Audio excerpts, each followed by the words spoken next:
Toyota Veloz oil deterioration reset. So dito lang tayo sa magtuplok-tuplok dito guys. So hanapin natin yung setting. Yan. Hanapin natin yung pababa oil deterioration reset. Yan. So enter. So yes, resetting data completed. And ngayon hindi pa siya nawala yung indicator. So reset setting tayo, settings. Yan, reset all settings. So wala na.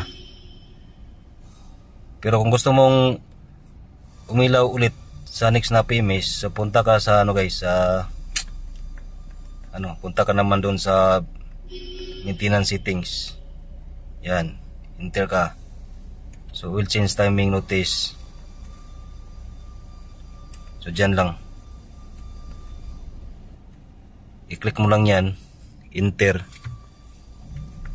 para mag-notice again. So yan, may nakalagay na ilang kilometro ang gusto natin. So reset sa oil filter, dyan lang. So tuplok-tuplok lang tayo dito. So gawin tayong 5,000 yung sa oil filter. So punta ka naman sa baba, sa iba naman. Yan, sa oil filter man yun.